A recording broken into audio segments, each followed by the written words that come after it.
Welcome to कॉम्पिटोलॉजी academy. और आज हम लोग देखेंगे कि जो नया साइक्लोन एक डेवलप हो रहा है बे ऑफ बंगाल रीजन में, जिसका कि नाम है यास। तो यहाँ पे ये बे ऑफ बंगाल रीजन में डेवलप हो रहा है और ये इसकी क्या ट्रैजेक्टरी होगी, कहाँ कहाँ किस किस एरिया को ये इफेक्ट करेगा, क्या इसका प्रभाव होगा, इन सब चीज़ों को हम लोग डिटेल में देखेंगे। तो वीडियो के आखिरी तक बने रहें और हमारे चैनल को सब्सक्राइब कर लें और बेल आइकन को भी दबा दें ताकि जब भी हम नई वीडियोज़ डालें तो उसकी इन्फॉर्मेशन आप तक पहुँचती रहे। My self Vidyanand Singh, let's start. तो सबसे पहले देखते हैं कि मीनिंग क्या है। तो ये जो तूफान है इसका नाम रखा गया है यास। यास जो है एक पर्शियन वर्ड है और इसे सजेस्ट किया था ओमान ने। और ये नेमिंग कैसे होती है साइक्लोन्स की इंडियन ओशन रीजन में या एशिया पैसिफिक रीजन में, ये हमने देखा था पिछले वीडियो में जब हमने ताउते का डिस्कशन किया था। वहाँ पर हमने देखा था कि WMO जो है रीजनल ऑफिस जो है एशिया पैसिफिक में वर्ल्ड मेट्रोलॉजिकल ऑर्गेनाइजेशन का, ये जो है सो एक पैनल बनाती है कंट्रीज़ की, जिसमें कि 13 कंट्रीज़ हमने पिछले वीडियो में देखा था। और यहीं से ये जो है सो सेलेक्ट करते हैं। इसकी पूरी डिटेल्स के जानने के लिए आप लोग प्लेलिस्ट में जाकर ताउते तूफान का डिटेल्स देख सकते हैं। तो यहाँ पर यास नाम जो दिया गया है ये तो ओमान ने दिया, ये एक पर्शियन वर्ड है और इसका मीनिंग क्या है, जैस्मिन है। इसका मीनिंग जैस्मिन एक फ्लावर का नाम है वो है। और इसे जो है सो अभी देखिए कि डेवलप हो रहा है ये बे ऑफ बंगाल रीजन में। और यहाँ पर ये जो लो प्रेशर सेल है नॉर्थ वेस्ट ऑफ अंडमान में, यहाँ पर ये लो प्रेशर सेल डेवलप हुआ था। और लो प्रेशर सेल डेवलप होने के कारण हमने डिस्कस किया था कि कैसे जो एयर है, सराउंडिंग एयर है, जो हवा है वो वहाँ पर कंसंट्रेट होने लगती है और कोरियोलिस फोर्स के कारण उसमें रोटेशन चालू होता है, जिसके कारण कि साइक्लोन बनती है। तो यहाँ पर मुद्दा ये है कि जो यास तूफान है जो यहाँ पर डेवलप हो रहा है, ये ताउते जो यहाँ मालदीव्स के आसपास डेवलप हुआ था और उसके बाद वो जो है सो वेस्टर्न कोस्ट के अलोंग मूव करते हुए गुजरात को हिट किया था।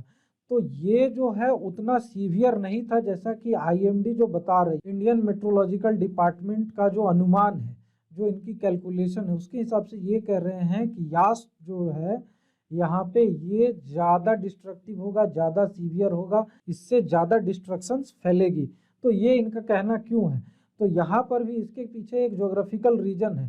अरेबियन सी में जो भी तूफान, जो भी साइक्लोन डेवलप होते हैं वो उतने ज़्यादा स्ट्रॉन्ग और सीवियर नहीं होते हैं जितने कि बे ऑफ बंगाल रीजन के होते हैं।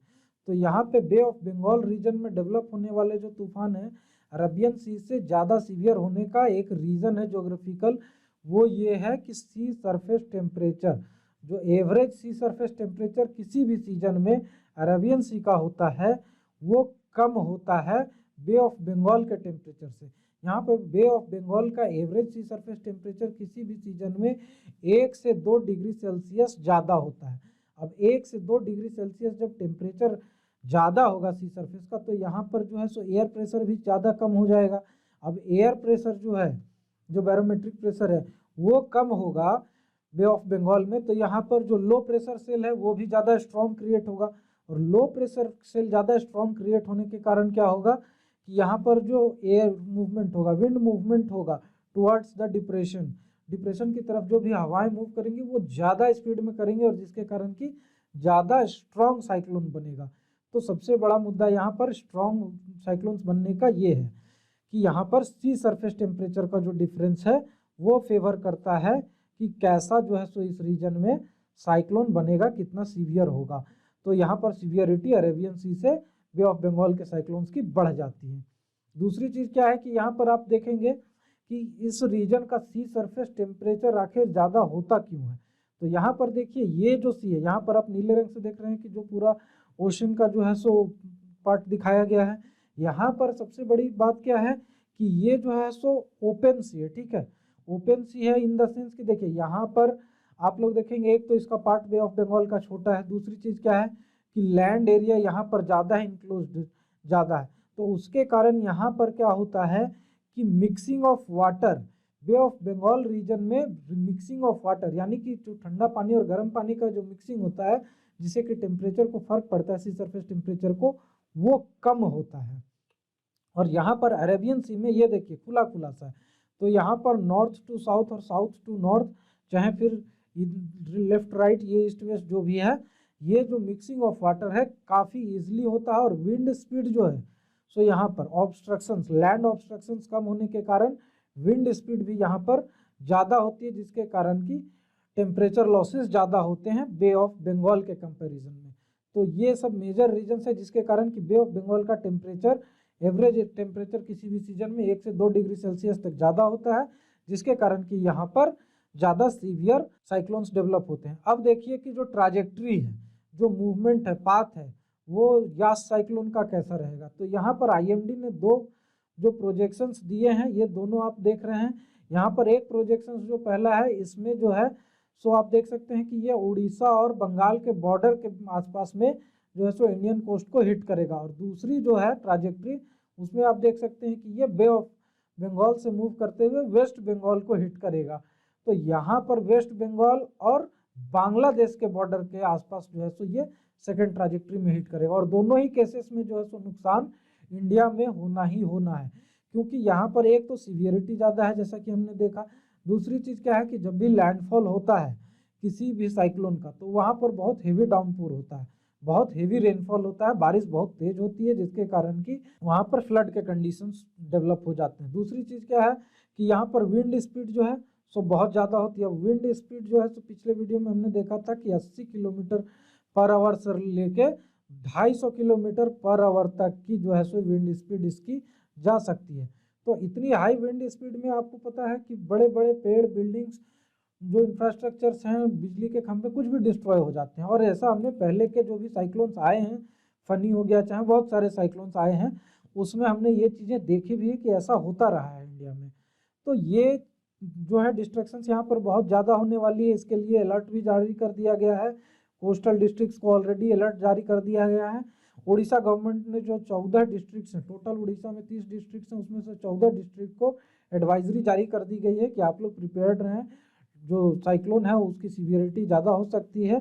और ये डेवलप होना चालू हुआ था 22 तारीख के आसपास, और यहाँ से ये अभी जो कहा जा रहा है कि 26 तारीख के आसपास, 26 मई को ये लैंडफॉल करेगा उड़ीसा कोस्ट में, यानी कि ईस्टर्न कोस्ट में, चाहे वो उड़ीसा का कोस्ट हो चाहे वेस्ट बंगाल का कोस्ट हो। अभी इसकी ये जो प्रोजेक्टेड ट्राजेक्ट्री है वो आप देख रहे हैं कि क्या है। और यहाँ पर सबसे बड़ी बात ये है कि ये जब लैंडफॉल करेगा तो उसके बाद ये किस टोपोग्राफी के एरिया को हिट करता है इंडिया में। अगर ये उड़ीसा कोस्ट को हिट करता है तो फिर जाकर आप देखिएगा कि जो सदर्न और साउथ वेस्टर्न झारखंड है वहाँ तक जो है तो बहुत हेवी रेनफॉल होगी। आप ये देखिए जो टोपोग्राफी है इंडिया की, तो यहाँ पर आप ग्रीन रंग से देख रहे हैं, ये जो है इसकी एवरेज एल्टीट्यूड जो है, ये जो रीजन है इसकी एवरेज एल्टीट्यूड जो है 30 मीटर से 50 मीटर के आसपास है। वहीं आप ये जो देखेंगे, ये जो छोटा नागपुर का प्लेट्यू रीजन है, इसकी जो एवरेज एलिवेशन है वो 300 मीटर से लेके 600 मीटर तक की है। तो यहाँ पे जब भी साइक्लोन हिट करेगा तो सबसे पहले कोस्टल एरिया में तो जो डैमेज होगा सो होगा। अगर ये इस रीजन में जो सेकंड प्रोजेक्शन है वहाँ पर हिट करता है तो ज़्यादा यहाँ पर एलिवेशन नहीं होने के कारण, एल्टीट्यूड नहीं होने के कारण ये तराई रीजन तक मूव कर जाएगा। और उसके कारण आप देख सकते हैं कि पूरा बंगाल, ईस्टर्न झारखंड रीजन और बिहार और ईस्टर्न यूपी, ये सारे रीजन जो हैं, प्लस यहाँ पर बांग्लादेश हो गया, आसाम का रीजन, इन सब रीजन में इस साइक्लोन का बहुत हेवी इफेक्ट देखने को मिलेगा। हेवी रेनफॉल होगी और यहाँ पर बाढ़ की सिचुएशन बन सकती है।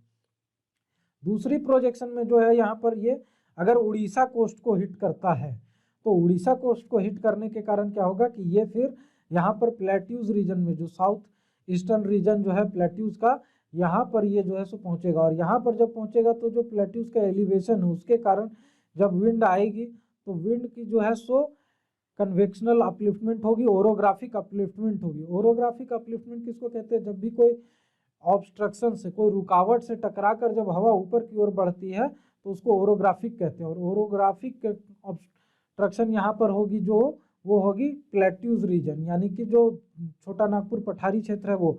और जैसे ही यहाँ पर ऑब्स्ट्रक्शन के कारण इसकी अपलिफ्टमेंट होगी तो यहाँ पर फिर एडियाबेटिक कूलिंग होगा, यानी कि जब भी हवा ऊपर जाती है तो उसका प्रेशर ड्रॉप होता है।